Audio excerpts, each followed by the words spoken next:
Ashamaar kafuunee kabajamtootaaf hordoftoota miidiyaa madda nageenyaa jaalatamu. Oduu har'aaf qabannee dhiyaanne isinitti munqasifaana turwane jirsoo wallooti. Oduu keenya jalqabaatiin aartisti beekamaa Oromoo kan ta'e Dr. Ali Birraa du'aan addunyaa kanarraa boqotee jiraachuun beekame. Faajjii utubaa fi gameessa aartii Oromoo akkasumas abbaa aartii Oromoo kan ta'e Dr. Ali Birraa du'aan addunyaa kanarraa boqotee jiraachuun himame. Hayyuu fi beekaan Oromoo Dr. Ali Birraa du'aan addunyaa kana irraa boqotuun isaanii himame. Gameessaaf Dr. Oromoo abbaan aartistoota Oromoo Ali Birraa du'aan addunyaa kana irraa boqote. Tibba kana dhukkubsachuun Dr. Ali Birraa mana yaalaa ciisaa kan ture yoo ta'u guyyaa guyyaan du'a jechuun diinonni isaa fi fakkaattonni qabsoo Oromoo dubbataa kan turanidha. Kabajamaaf jaalatamaan Oromoo kan aartii Oromoo qaruuf aartistoota kumaatamaan lakkaa'aman biqilchuun beekamu du'aan kan boqotan yoo ta'u uummanni Oromoo gadda guddaa keessatti kan kufe beekamaadha. Dr. Ali Birraa qabsoo bilisummaa Oromoo keessatti nama shoora guddaa taphataa turee fi nama aartii Oromoo qaruun aartii kumaatamaan maqaa isaatiin gadi dhaabee diina hinaafsise ta'uun isaa beekamaadha. Dr. Jaalalaa du'aan addunyaa kana irraa boqotuun gaddi guddaan itti dhaga'amu kan ibsatu miidiyaan madda nageenyaa maatii hiriyootaa fi jaalattoota isaatiif akkasumas hawaasa Oromoo bal'aaf jajjabina hawwina. Kaaba Oromiyaa godina Walloo keessatti qabeenyi hidhamtoota saamamaa kan jiruu fi konkolaataa fi kan kana fakkaatan maqaa fiinxaaleeyyii Amaaraatti jijjiiramuun qabeenyi qotee bulaa Oromoo hidhamanii jiranii saamamaa jira. Bal'ina isaa akka itti aanutti isiniif dhiyaata. Kaaba Oromiyaa godina Walloo keessatti humni addaa naannoo Amaaraa kan faannoo ofiin jedhuun beekamtu. Qabeenyi hidhamtoota Oromoo Walloo saamamuunis kaanis maqaa isaaniitti jijjiirrachaa jiraachuun jiraattonni godina Walloo madda nageenyaatti himaniiru. Hidhattoonni shiftaa Amaaraa badii takka malee Oromummaa isaanii qofaaf yakkuun kumaatamaan ilmaan Oromoo Walloo jumlaan hidhaatti guuraa kan turan yoo ta'u yeroo ammaa kana qabeenya namoota mana hidhaa jiranii maqaa isaaniitti jijjiirrachuuf kaanis saamaniitti fayyadamaa kan jiran ta'uun dhaga'ame.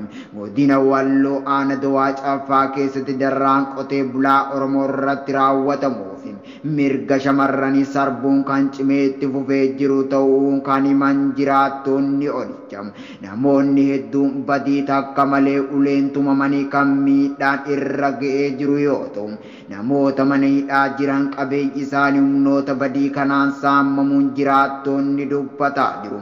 Keessattuu aanaa Dawaa Caffaa keessatti haala hammaatee jira jechuun dubbatu maddi keenya garasii dubbisne.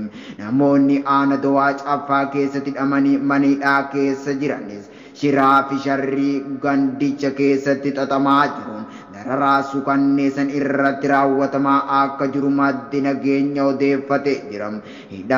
Hidhamtoonni Oromoo aanaa Dawaa Caffaa kan dararaan hamtuun irratti raawwatamaa jiru.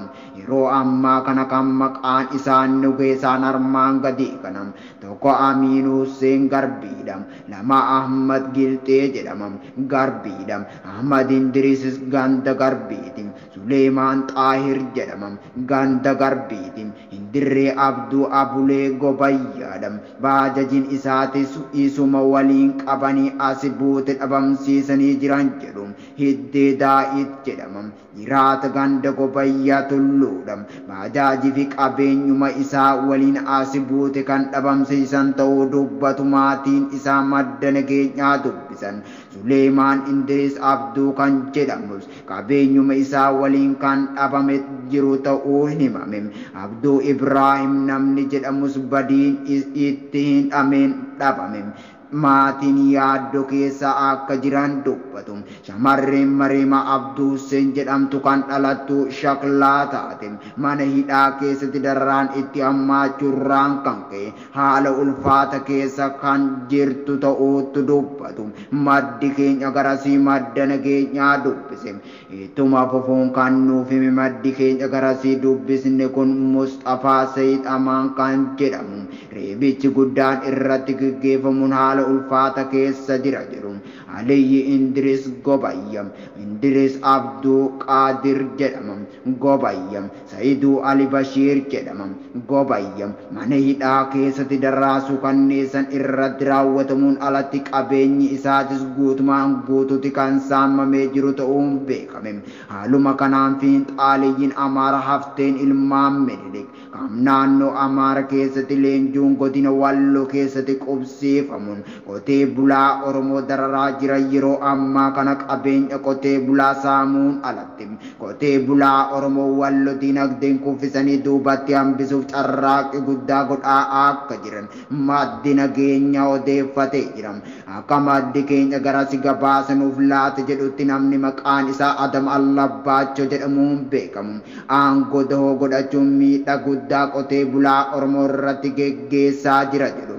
akkasumas nama maqaan isaa Iyyaasiin Yusuf Arabuu jedhamu jiraata ganda qalloo ta'e sababa Oromummaa isaa qofaaf miidhaa guddaan irratti geggeessanii jiru ta'uu dubbatu maddi keenya madda nageenyaatti nama maqaan isaa Muhammad Abubakar jedhamu ajjeesuun ilma isaas irraas qawweeksisuun qimbaqal jedhee doorsisaa kan jiru ta'uu nuuf ibsanii jiru maddeen keenya garasii dubbisne akkasumas namni maqaan isaa Indiris Yusuf jedhamu fiinxaaleeyyii Amaara waliin ta'uun qabeenya qotee bulaa Oromoo saamsisuun ofiifis kan maqaa isaatti jijjiirrachaa jiru yoo ta'u dararaa guddaa uummata nagaarratti raawwataa kan jiru ta'uun dhaga'ame namtichi kun yeroo baay'ee nama fiinxaaleeyyii Amaara waliin ta'uun ilmaan Oromoo Walloo rashanaa turee fi ragaa sobaa qotee bulaa Oromoo irratti ba'aa ture ta'uun beekame.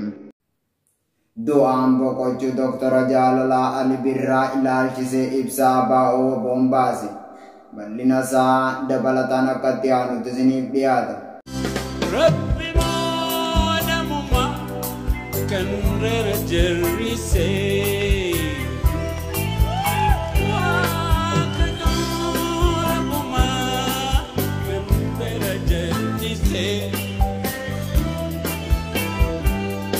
Atitinya takka maltu adan nubasi umantinya takka maltu adan nubasi.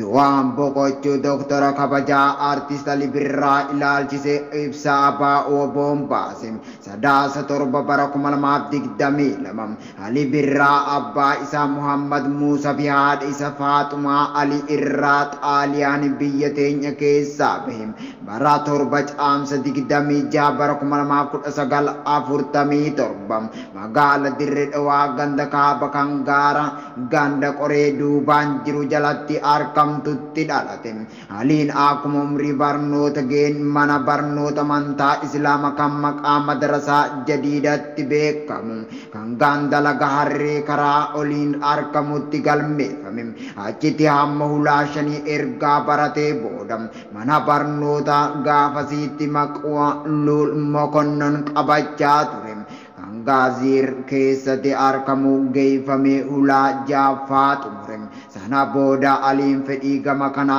barnootatti fufuu dhabuu waan hubateef abbaan madrasaa Arabii Ustaad Gubee kan gaara ganda qabri ijoollee gubbaa naqe Aliin barnoota madrasaa Ustaad Gebeetti kennamu yeroo gabaabduu keessatti fixe achumatti barsiisummaa mindaa Ustaad Ali moggaafameef isa haala kana keessa jiru sosochiin afran qallo kan guddina afaanii fi aadaa Oromootiin bu'uura ta'e Dirree Dhawaa keessatti jalqabe Aliin hawwisoo hiriyaa jaalalaa tan kaa'imtuun umrii warra urjii bakkalchaati gaditti makame odoo xiqqoollee hin turin dandeettii yeedaloo wayaallee baafachuu fi weellisuuf qabuun urjii bakkalchaatiin fudhatame Iida Ramadaana kan gurraan dhala 25 bara 1963 dooyyaa gubbaatti bahe sagalee isaa bareedduu fi alalaasa miidhaginaa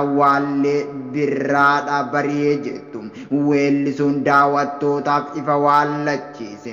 Bara 1982 kaasee odoo irraas hoteelitti weellisu.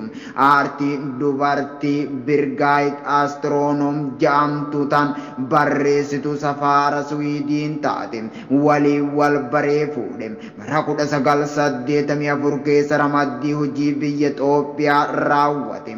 Hoogganaa Ameerikaatti jijjiiramtu Aliinis lammummaa biyya Swiidiin fudhate.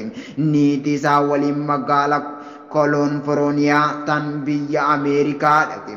Bara 1984 irraa kaasee hanga 1992 Alii fi Birgiitiin hojii fi salaaloof biyyoota Ameerikaa kaabam Awurooppaa fi Asiyaa keessa deddeeman. Bara 1992 jalqabe biyya Kaanaada magaalaa Torontoo keessa qubachaa jiraachaa ture.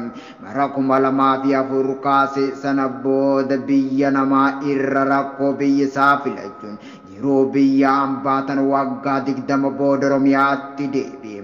Akka achitti geeyyiin gorsa abbaa isaa kan barnootatti jabaadhu jedhu kan inni irraa hamilee cabse hadhaa dhiyyuuf karoorfate. Karoora kanaan hiyyeeyyii naannoo ija aannanii tan naannoo Dirree Dhawaa warra hiree barnootatti wal arguu hin dandeenyeef mana barnoota sadarkaa duraa bane carraa barachuutiin walitti baase. Ali Birraan akkuma nama Dirree Dhawaa keessatti dhalate guddate afaan Oromoo biratti kan Arabaa, Amaara, Soomaalee fi Adaree qajeellootti dubbatam. Sana boodas kan Swiidinii fi Ingilizitti dabalate. Afaanota lagaa keessa kan Arabaa, Soomaalee fi Adareetti weellelee seenaa qabeessa tahan kanneen akkuma gaafa baaniitti yommuu jaalataman hedduu weellise. Sanaan seenaan Ali Birraa barruu gabaabduu tanatti waan shallagamu miti. Aliin afaan aadaa biyya seenaa fi qabsoo Oromoo irratti weelleleen weellise hedduudha. Tan irraa himanii tan dhiisan keessa filuun haalaan nama rakkisa. Wareegama godheen kan wal madaalu ta'uu baatullee Aliin guutuma guddina afaan aadaa fi weellee Oromootiif godhe. Waldayoota hawaasa Oromoo hedduu irraa badhaasa beekamti hojii urjii guutuu badhaafamee jira.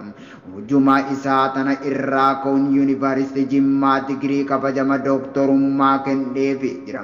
Jarmiyaa muuziqaa Afrikaa jedhamu kan biyya Kaanaada magaalaa Torontoo qooda aartii Afrikaatiif gumaachee fi badhaasa beekamtii hojii kenneefii jira. Aliin akkuma Birraadhaan barihee je'ee jalqabetti weellelee mimmiidhagoo ammayyaa 300 ol hawaasa Oromootiif guddinaaf walitti afaan Oromootiif gumaacha adda addaa hin qabne godhe. Sadaasa 6 bara 2022 umrii 74tti bakka kan dhalate irraa hin deebinetti lammiisaa kan akkaan jaallatu dhiisee sokke.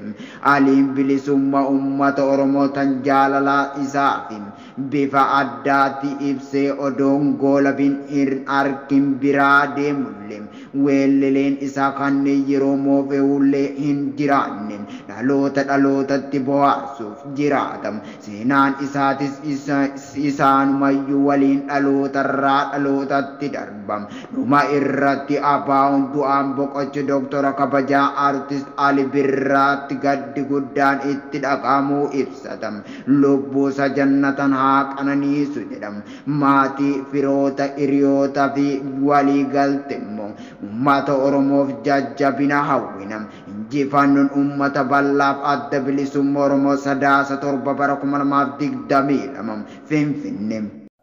Egaa kabajamtootaaf hordoftoota miidiyaa madda nageenyaa oduun har'aaf qabannee dhiyaanne kana gammaa daawwatanidha.